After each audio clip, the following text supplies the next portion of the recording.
Chapter 23: The Spirit and Personality of the Sikhs. We came to know that the next day Dr. Nilkantha Suryan Jattar was going away for good, and the Inspector General of Prisons was coming there. When an officer came on a round, we told him that Superintendent N.S. Jattar must see us before he leaves. He could, if he wished, call us in his office. We had to say something to him before we questioned the Inspector General of Prisons the next day. We were soon asked to meet him in the office. The villain was sitting there along with the jailer and the new superintendent, Mr. L.H. Khan. Mr. Jattar, now what have you to say? We are going to report to the Inspector General Prisons that our books and manuscripts have not been returned. Will you please tell us where our books are? If you have burnt them, you must give it in writing. Secondly, you are going to Jabalpur as superintendent. Why not take us with you? Mr. Jattar, so far you always said that you wanted to get rid of me. Now you ask me to take you along with me. What is the meaning of all this? We have got used to you. You have done your worst with us, and we know how to deal with you. You will now go to Jabalpur and unnecessarily harass our comrades Bhai Nidan Singh, Pandit Jagathram, and Bhai Sawan Singh. They are very happy under Mr. Rajras, the superintendent of Jabalpur prison.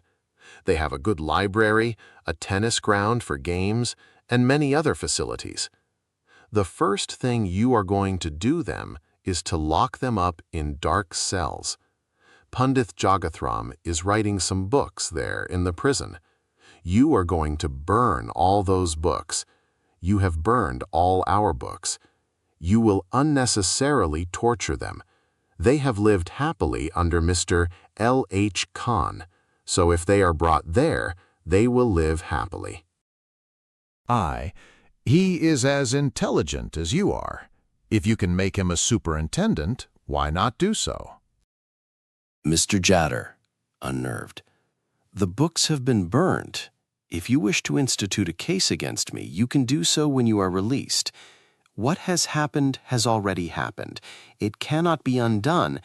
Tears rolled down his eyes as he said these words, which he wiped with his handkerchief. I cannot take you with me. Tomorrow morning you can lodge any report against me to the Inspector General. I have instructed Major H.L. Khan how you are to be treated. What other instructions could you have possibly given to Major H.L. Khan except to torture us as you have been doing? But I do not think he would be so foolish as to follow your instructions. Can he not use his brain? After saying this, we came back. The next day, the Inspector General came there. He examined my history ticket, which was with me, and addressing the superintendent, he said, Inspector General, you could settle this matter of registered letter yourself. Superintendent, the envelope was torn from one side. I did not know Gurmukhi, so if anything out of the registered letter had been lost, I could not take any responsibility for the same. Inspector General, you could open the letter in his presence. Superintendent, if I had opened it in his presence, he would have read it at once. So I sent it back to the post office. They asked us to send the prisoner to the post office, but we expressed our inability to do so. So I wrote back to them that the letter should be sent back to the place from where it had come, and it should be sealed properly there and posted again to this place. We then brought the matter of our books to the notice of the Inspector General. Superintendent, I have burnt those books, and now they may order and get new ones. Yesterday, they were trying to befriend me and even ask me to take them along with me to Jabalpur. To the Inspector General, you are now a witness of the fact that he has burned our religious books. He has admitted this fact in your presence. Inspector General, When you are released, you can take legal action against him. I then told him about my ironically worded talk of befriending Mr. Jatar. Kartar Singh, we do not know when we may be released. We should be permitted to institute a case against him from the prison. Along with the printed books, he has destroyed manuscripts and notes for writing nearly 14 books. It is possible that when we are released, you may not be here, or one of us may not be here. It is also quite possible that this superintendent may be dead by that time, so we want the case should be instituted against him now, or we may be permitted to inform the SGPC. They will do everything for us. Inspector General, I am not prepared to hear anything against my superintendent. Then why did you come here assuring us that you would listen to our complaints? You need not listen to us nor to the superintendent. We will deal with him directly in the best way possible. On hearing this, the Inspector General went away. The next day, Dr. Jatar did not come. His brother, who was a commissioner, met a motor accident, and his leg had to be amputated. Like Dr. Jatar, he also became lame. Dr. Jatar stayed for another month to look after his brother. Major L.H. Khan was sent back for a month to Jabalpur. He came back after a month. During this stay of another month, suddenly one day Dr. Jatar found our books and manuscripts locked up in a cupboard. On one of his rounds, he said to the jailer, "After all, the books are found." We also came to know about it. On the day he was to leave, he said, "Well, Randir Singh, check up all your books." Then, addressing the new superintendent, he said, "These books should be returned to them either when they are transferred to Punjab jail or when they are released." Thus, after the most cruel and inhuman treatment he accorded to us, Dr. Jatar was transferred to Jabalpur as the superintendent of that jail. Before he left, he misguided the new superintendent and asked him to treat us as harshly as possible. He, however, left strict orders that Bhai Kartar Singh and I should never be allowed to get together. He also left written orders that the books should be given to us only when we were released. Anyway, he did his utmost to harm us, even while going. He then went to UK for a short while and became a major, but was again sent as jail superintendent to a place where many hefty Pathans and habitual offenders were imprisoned. A Pathan takes revenge. Some of these Pathan prisoners under Dr. Jadar had earlier spent some years in Nagpur jail with us. They were eyewitnesses to the tyranny and tortures this man inflicted on us. So as soon as he reached Jabalpur, the Pathans made up their mind to punish him for his misdeeds. Every Pathan made up his mind to teach him a lesson which he would never forget, and thus avenge the cruelty he perpetrated in Nagpur jail. Within a month of his arrival at Jabalpur, a hefty Pathan one day caught hold of him and gave him a good beating when he came on a round alone. He was made to suffer great humiliation. The Pathan was flogged, for which he did not care, but Jadar got what he deserved. When during an inquiry the Pathan was asked why did he beat and insult Dr. Jadar, the Pathan said, "This cruel man insulted and tortured one of our Sikh brothers, the well-known patriot and freedom fighter Bhai Randir Singh. I have avenged his cruelty to the great patriot. But I am not satisfied with the punishment I have given him. He deserves more, and if I get an opportunity, I will beat and insult him again." This is what the fearless Pathan said even after being severely flogged. The next week, another Pathan caught hold of him and gave him a good thrashing for flogging his Pathan comrade. After this incident, he became less arrogant, but not less mischievous. We learned all this about him from the prisoners who came from Jabalpur to Nagpur. After this, we do not know what happened to him, and God alone knows what punishment awaits him for his misdeeds after death. Even in Nagpur jail, 5 or 6 Sikh prisoners who had been imprisoned for the freedom to wear kirpan were anxious to beat him, but I prevented them from doing so. One Sikh and Pathan, however, made good their escape. The Sikh was later on rearrested. I remember only 2 names out of these Sikhs, Bhai Inder Singh and Bhai Pyara Singh. The seeds of evil which he sowed would never dry up. Ill treatment continued. The second superintendent was transferred after a year. Then came to Nagpur a superintendent named Mr. Gupta. I do not remember his full name. He was very generous and noble. When he came, Bhai Kartar Singh and I were kept apart. The new superintendent treated us well and did not give us any trouble. He could not cancel the harsh orders already given, but he did not issue any new order which was annoying to us. He was prepared to show leniency in many matters, but the jailer, a white man, would not permit him to do so. We were impressed by his generosity. He listened to our complaints with a cool mind. He was also very sympathetic towards us. I would like to mention 1 or 2 incidents of his generosity. Personality and hair of the Sikhs. One day, the jailer procured us a very foul-smelling oil for applying to our hair. He charged for superior oil. After smelling it, I returned it to the jailer, saying that we want better oil. That oil could be returned. I had washed my hair with country soap. I could not comb my hair without applying oil, and I could not take my food till I had combed my hair. I made it quite clear to the jailer. Everyone knew about this principle of the Sikhs except the superintendent, Mr. Gupta. I washed my hair early in the morning, and then came noon, and then the evening, but no one brought the oil. They gave promises now and then, but no one brought it, so I did not take my meals for the whole day. The next day was Sunday, and the jailer, a white man, did not come on a round. The superintendent generally did not come on Sundays.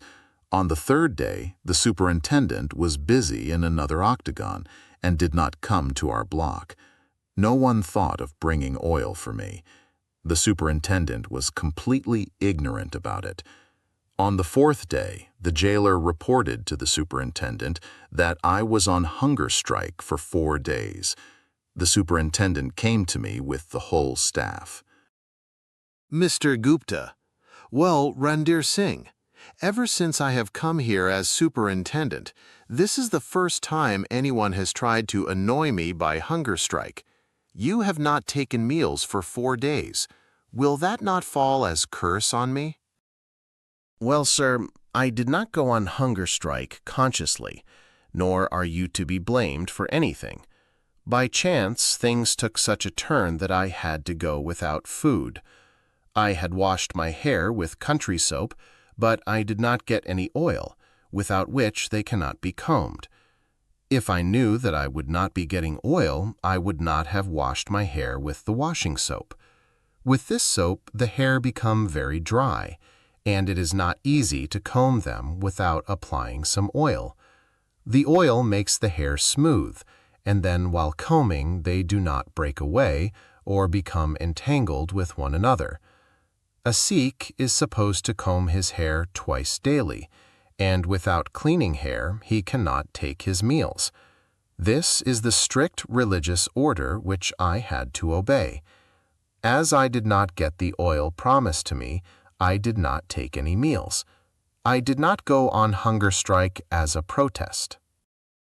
On hearing this, the superintendent reprimanded the whole of his staff and asked them why did they not inform him about the matter. He immediately ordered that a bottle of good oil be brought. After half an hour, the superintendent personally brought the oil, and the following dialogue followed. Mr. Gupta, I am extremely sorry that unnecessary trouble has been caused to you. All this happened in my absence. I have great respect and feeling for your religious sentiments, and we should respect your religious sentiment with due consideration.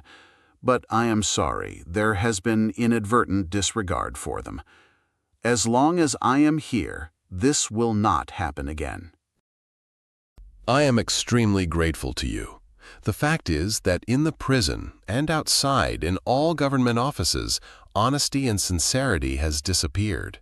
Selfishness and profiteering is the main motive. The storekeepers of the prison procure the cheapest things and charge the government the highest prices. No one cares to investigate the corruption prevalent in the prisons. Poor prisoners will never complain, and if they do, no one listens to it. We have had bitter experiences of such things. They profiteer even in small things. In this prison, there are hardly 8 political Sikh prisoners. At the most, they require 1 bottle of coconut oil per month. But these people wish to make profit even out of this. They bring the worst oil and charge the government for the best. They rob the government and exploit the prisoners. Mr. Gupta listened to all I said and accepted what I said about the corrupt practices of the prison officials. He, however, assured that he would not let these things happen. While talking to me, he had once raised a question. Is it very essential to keep hair on the head?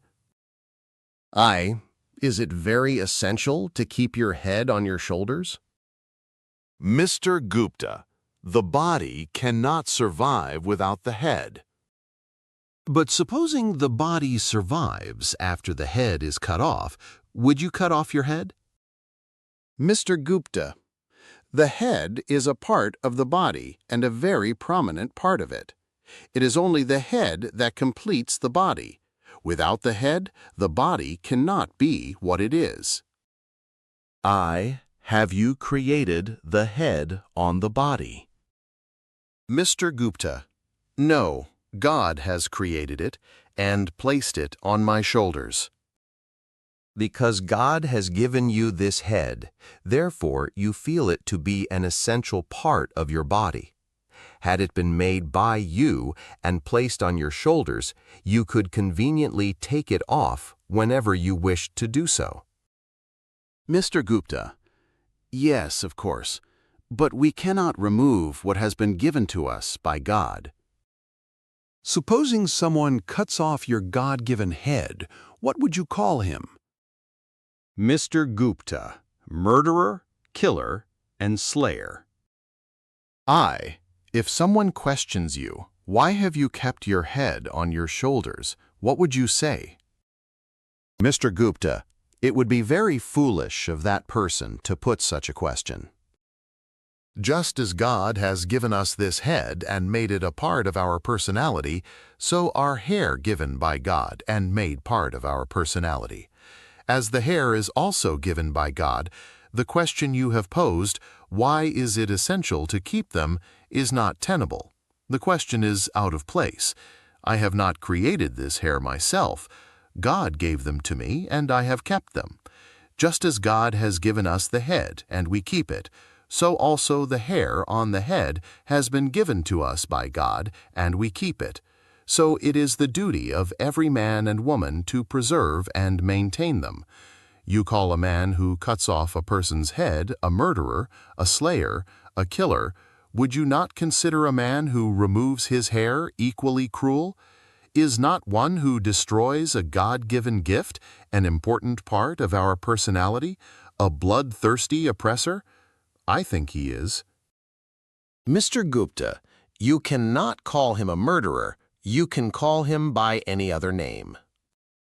Why not a bloodthirsty murderer?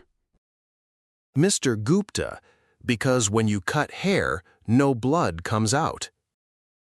So you think that when no blood comes out and when someone destroys a part of our body, it is not cruelty, and least of all murder.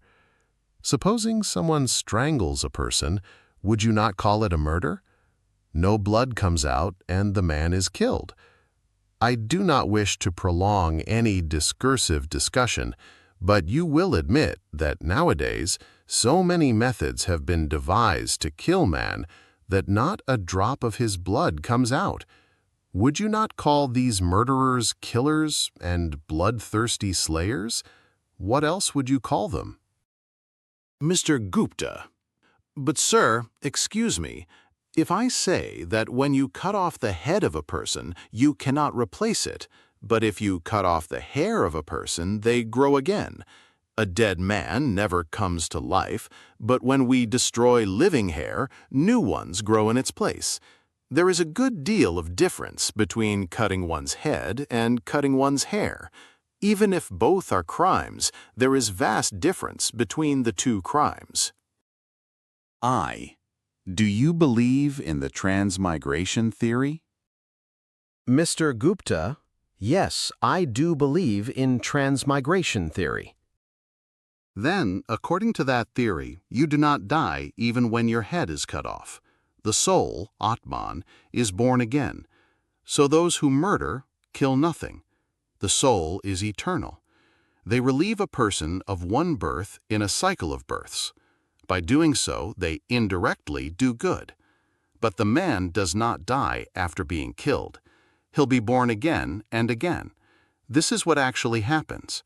Yet he who kills commits a futile act. He does not do good.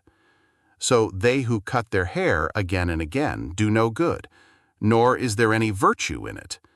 The hair that is cut again and again, just as a man who is killed, is born again and again.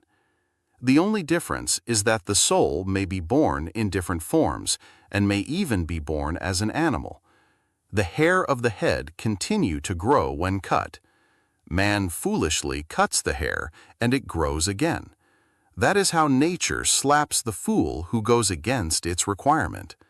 Thus, the attempt of a man to destroy his hair completely is as futile as to kill a man or animal. The life and spirit of the Atman survives as long as the spirit and vital force of God is present in it. Similarly, the living essence of the hair will continue to be there as long as the body and head survive with the Spirit of God. The hair of the body is to be preserved and kept clean, just as nature has created them. The hair of the head grows to a natural length. Beyond a certain length, they do not grow. Those who put on artificial hair to bring them to a fashionable length go against nature and do a foolish thing. Women do not grow any beard on their faces. If anyone wants, she cannot. Just as it is unnatural to try to develop beards on the faces of women, it is unnatural and wrong to destroy the natural hair that grows on men's head. Men naturally grow beards on their faces, but the fashionable people shave it every morning. Every morning, nature slaps them on the face by resisting their attempt to remove the beard, but they are unconscious of it. They want to make their faces look exactly like those of women. Men have gone against nature by shaving their beard and appearing like women, and gained nothing. Unfortunately, women have started cutting short the hair of their head like men in order to look like men. They too have gained nothing. I think it is but utter shamelessness for men to try to imitate women and for women to imitate men. The real question should be, why is this God-given tift, the natural hair and beard, removed, but those who do so against the wishes of nature start questioning the other way around? The unfortunate thing is that the majority of the people are shaving these days, and this sheep-like imitation and fashion to remove the hair and beard is deemed as the natural law. There are very few who obey the essential laws of nature in this connection. Apart from the Sikhs, there are very few who keep hair and beard. Those who spoiled their manly appearance and personality given by nature are unconscious of their own folly in distorting their appearance. Such discursive discussions and questions are generally raised by Arya Samajists. Have you at any time fallen under their evil influence? Your argument of fashionable and sheep-like imitation is correct. Our rishis, munis, avatars, and prophets used to keep hair and beard. We have clear-cut evidence up to period of Mahabharata. Brahmins, Kshatriyas, and Peshwas in our ancient history kept hair and beard. God alone knows when did the custom of shaving began in India. From the Mahabharata and other Indian literature of the period, we learn that removal of the hair or beard was considered worse punishment than death. When Sri Krishna, on the recommendation of his espouse Rukmani, reduced the death sentence of her brother Rukman to the punishment of removing his hair and beard, Rukman in a pitiable tone appealed to his sister, saying, "O Rukmani, you are not my sister, you are my enemy. You have got my death sentence repealed and got for me a greater punishment of removing my hair and beard." I greeted him. "Again, we may never get a chance to discuss anything," I said. "Mr. Gupta was indeed a very noble soul. We never got a chance to hold discussion again." A mosquito net. One day I was standing self-absorbed in my cell, leaning against the prison bars. Incidentally, Mr. Gupta came there with his staff on a round and stood near me. On hearing some noise, I turned to him. He looked into my eyes and asked, "Why are your eyes a little swollen and red? Did you not sleep at night?" "So much the better," said I. "The whole life passed in sleep. By the grace of the Lord, I was deprived of palatial mansions, soft cushions and beds, and locked up in this Nagpur jail, the veritable abode of Nagas, snakes, where the mosquitoes keep me awake in the sweet remembrance of God. But for this, my mind might have become idle and dozed away in luxury and forgotten God."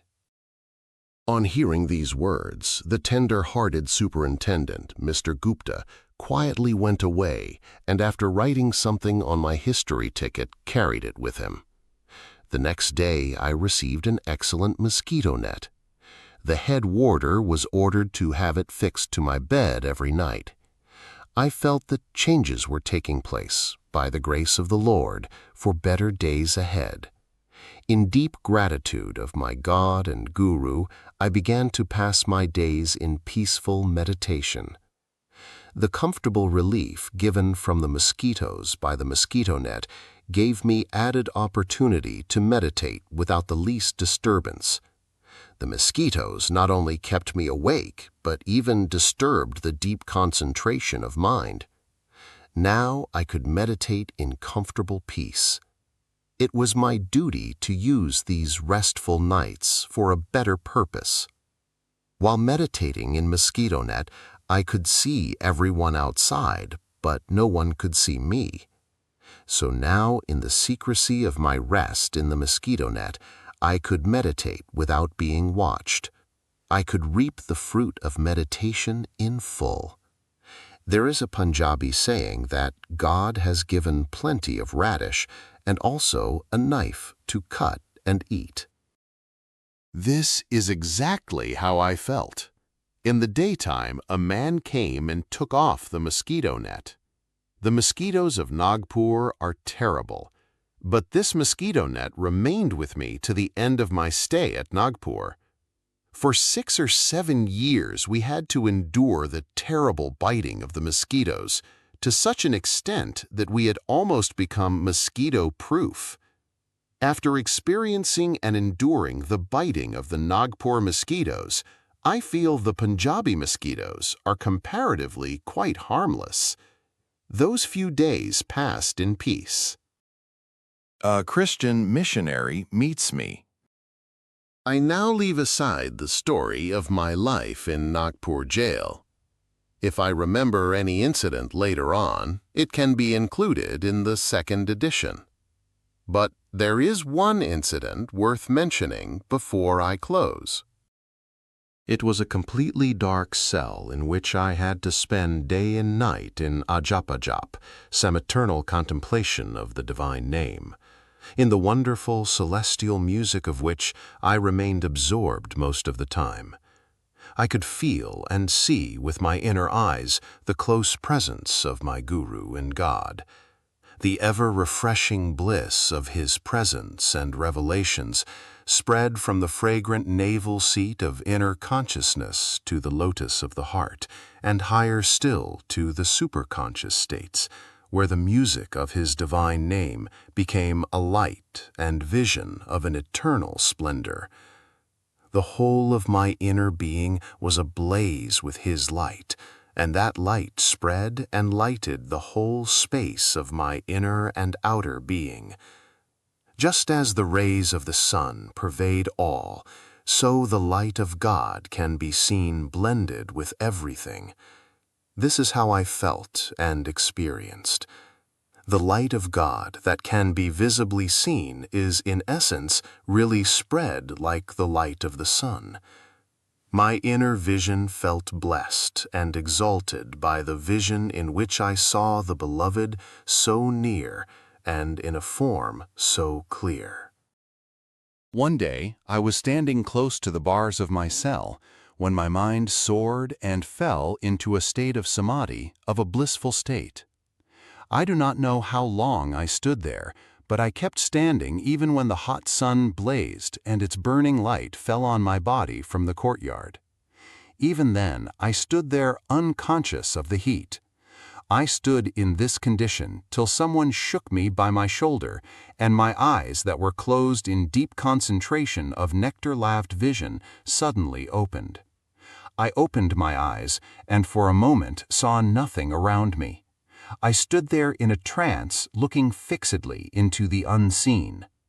Then from outside the bars I heard a voice saying, "Excuse me, I had to disturb you. For over 15 minutes we have been standing here in the cell yard. A Christian missionary who has just come from England has been waiting here for some time, along with the prison officials. The Padre Sahib has specially come to meet you." I saw the Christian missionary standing in the outer corridor under the shade of the wall and, addressing him, said, "Please come inside. Why do you keep standing at such a distance?" "Are you all right?" questioned the Christian missionary. "Why not come closer and ask me how I am? Why keep standing at such a distance?" said I. Actually, the inner corridor was blazing under the hot sun, while he was standing in the shade of the walls in the outer corridor. He did not find courage to come and stand in the burning sun. The superintendent realized his difficulty. He opened the lock of my cell and took me out close to him in the shade. I laughed heartily and said to the missionary, "How is that you could not endure the heat of the sun which we have been enduring for so many years?" He looked at my face, and then, addressing the officials and other visitors, he said, "His face is radiant and resplendent. I have seen innumerable political prisoners, but his face is unique." Then, addressing me, he asked, "Are you happy? Are you well?" "The Lord is gracious," I said. The superintendent told him that I understood English quite well, but I said I preferred to speak in my mother tongue, Punjabi. He sometimes spoke in English and sometimes in Hindustani, but I gave replies in Punjabi, which he understood. Christian missionary, for how long have you been kept in this dark cell? Ever since I was brought to Nagpur jail, I have been kept mostly in this cell. I might have spent about 5 or 6 months in solitary confinement in other cells. Christian missionary, how many years of imprisonment have you spent in this jail? My history ticket will tell you that. Christian missionary, after examining the history ticket which the superintendent gave him. So you came here towards the end of the year 1922. You have been kept here for nearly 8 years. For how many hours in the daytime are you kept in this dark cell? I am made to spend the whole day and night in this cell. Christian missionary, for how many hours are you taken for a walk? For how long are you allowed to take exercise? Not even for a single hour.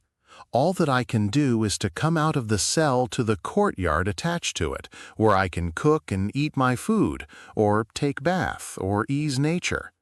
Immediately after that, I am again locked in the cell. Christian missionary, looking angrily at the prison officials. Why is he treated like that? Jailer, the Punjab government has given us strict orders not to allow him to meet his comrades or any other prisoner. We have orders to keep him apart from everyone.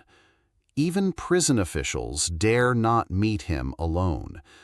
We have no objection to taking him outside, but we have strict orders from above not to do so. Christian missionary, addressing me. Do you get any newspaper for reading? I never, although the Inspector General of Prisons has permitted it. Christian missionary, addressing the prison officials. When the Inspector General has given permission, why do they not give the newspaper?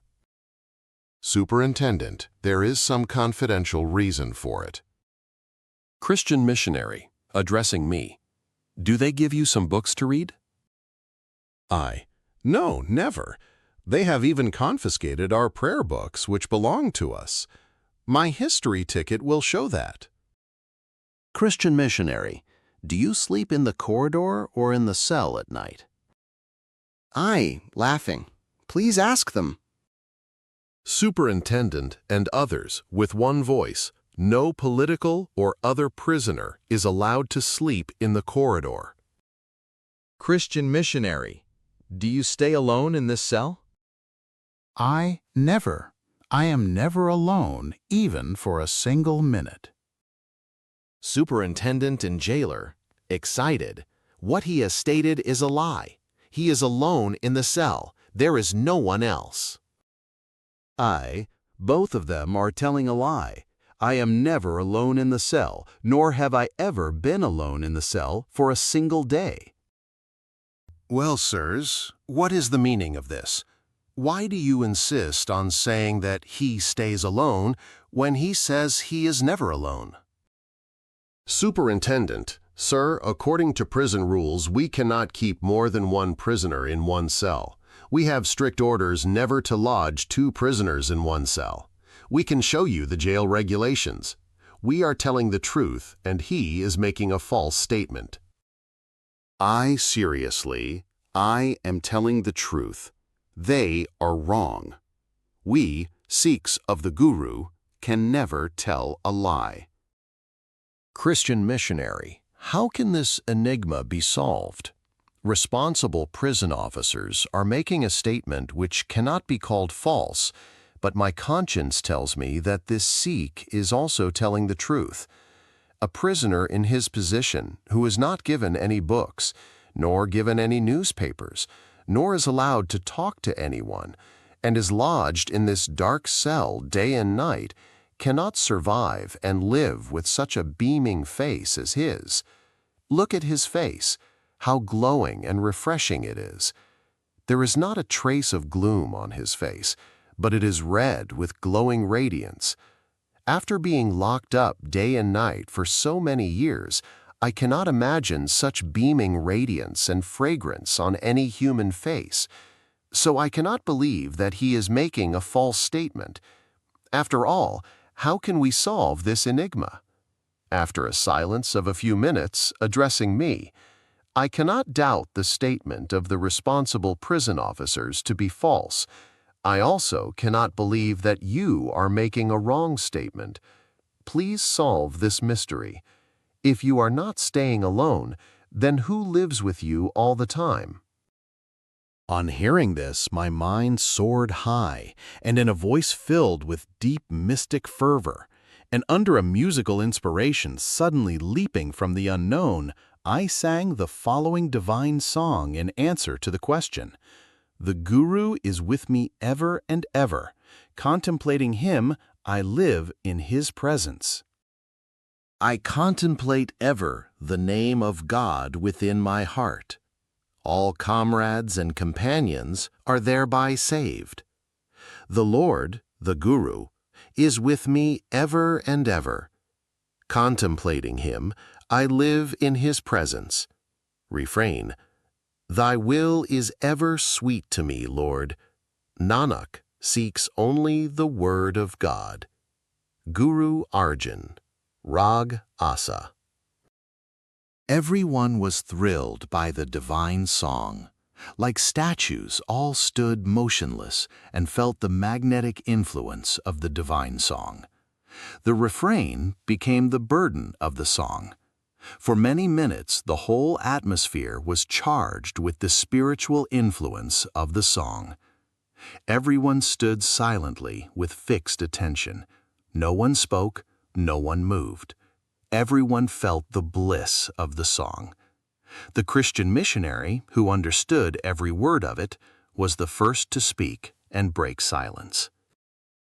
Christian missionary, the mystery has been well solved indeed. So your guru is ever with you. So you are indeed telling the truth, and in a way, the prison officials were also telling the truth. But I wish to test your statement a little more. Addressing the prison officials, who stays in the adjoining cells? Please call them. Jailer. Well, sir, in the daytime they remain empty. At night, different prisoners are lodged in these cells. Christian missionary, why do you lock them up at night? Who are locked up here? Some special prisoners under orders of solitary confinement, or you pick them at random and lock them up here? Jailer. No, sir. Those prisoners who have been ordered by the magistrate to be kept in solitary confinement alone are kept locked up day and night in these cells. The maximum period for which a prisoner can be kept in solitary confinement varies depending on the jurisdiction and the specific penal code that is applicable. In some places, there are strict limitations, while in others it can be quite lengthy. If you can tell me the specific jurisdiction you are interested in, I can try to find the relevant regulation for you.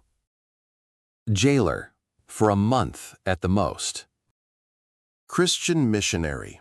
Is there any prisoner who is kept in this cell only at night, but is allowed to move about outside in the daytime? Jailer, no, there is no such prisoner, sir. But you say 2 prisoners are always kept locked up at night in the adjoining cells. Why is that punishment given to them? Jailer. Well, sir, they are not kept here because they are punished for something, but according to prison rules, we cannot keep these cells vacant. So we ask other prisoners to spend one night in them by turn. So one prisoner is kept by turn in each of these 2 cells. Christian missionary, why do you change the prisoner every night? Why can you not keep the same prisoner for some nights in the cell? Jailer, we cannot compel any prisoner to be locked up in this cell every night. For one night or so, they gladly agree to be locked up in them. No one is gladly willing to spend a night in these dark cells.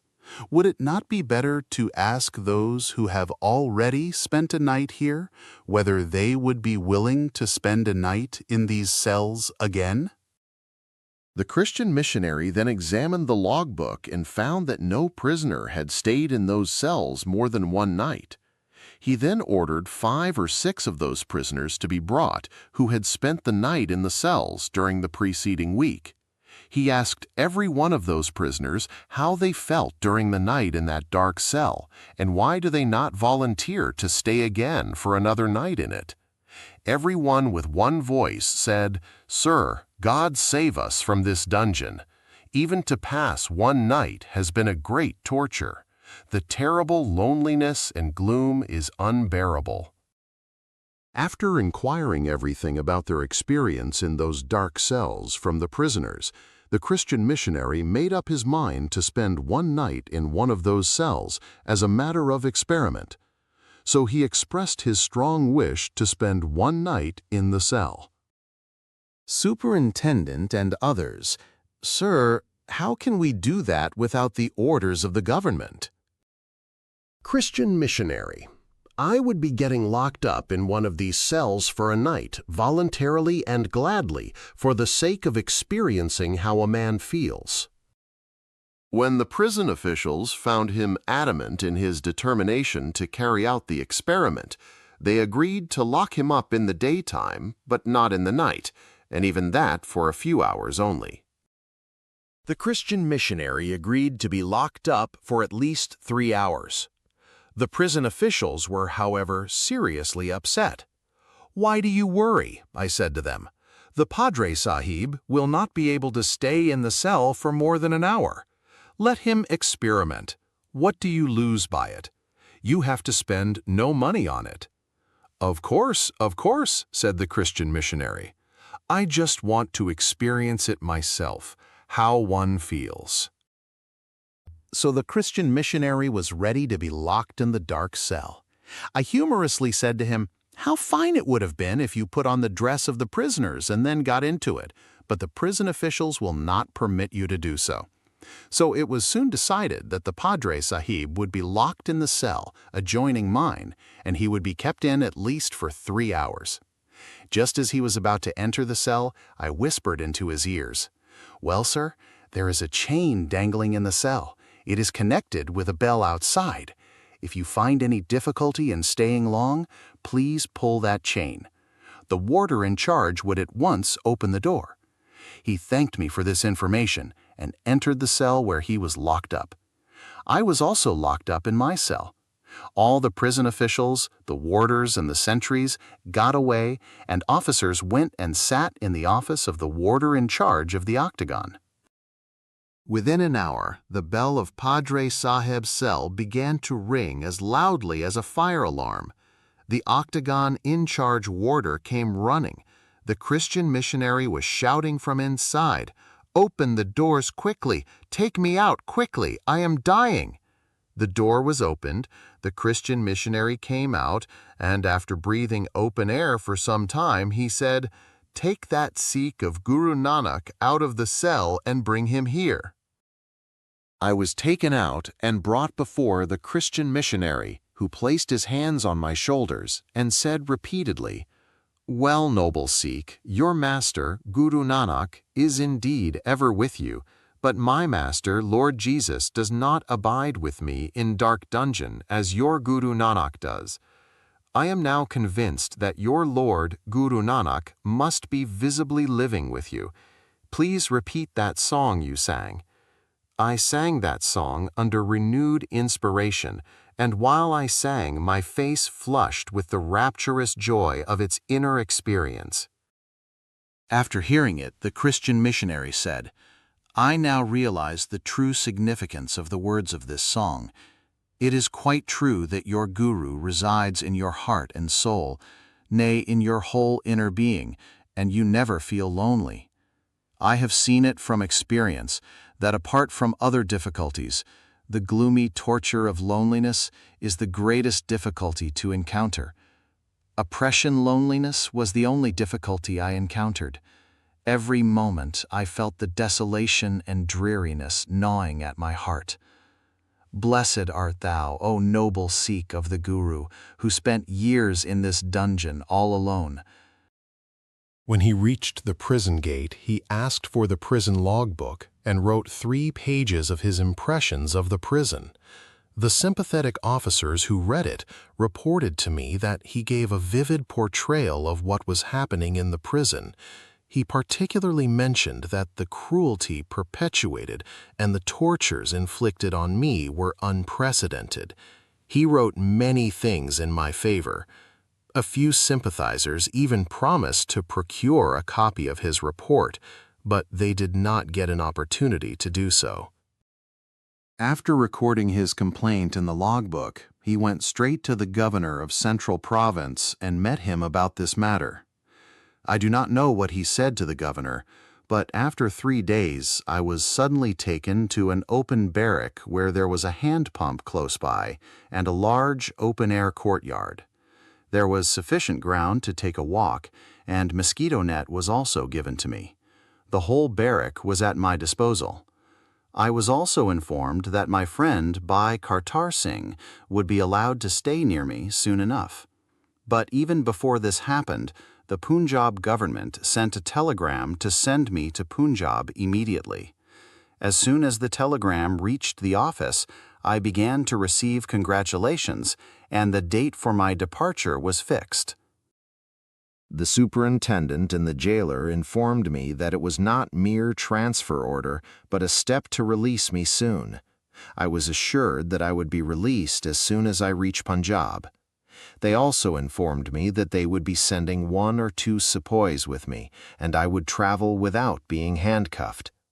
I requested them to send Bhai Kartar Singh to me, so that before I left we could stay together. The superintendent promised, but the jailer did not agree. However, he said, "If you were not to leave, we would have certainly brought you together." The jailer feared that Bhai Kartar Singh might inform me of the tortures inflicted on him secretly, and the may go out to the public when I was released. But the superintendent took courage to permit us to be together at least for a day or 2. So we were allowed to meet for a day. Living in the same prison, we met there for the first time after 3 years or so. We embraced each other, told each other what we had experienced and how we had suffered. Many secret feelings and thoughts were exchanged. After meeting for the whole day, we were again separated at night. All the books that were confiscated were returned. All the things that were taken from my personal possession on the day I was arrested were returned. These things included my clothes, a rosary, a kirpan, a chakar quoit, iron bangles. A very precious kirpan, which I generally wore with strap, was not returned. God alone knows where it was lost. They searched for it but could not get it. They were, however, prepared to pay for it when they lost all hope of finding it. I told them that the kirpan was priceless. It was not possible for them to pay the price. If I had demanded any amount, they would have paid it. But I did not feel like taking any money for the kirpan, which for me was a religious symbol. What could I get from some money?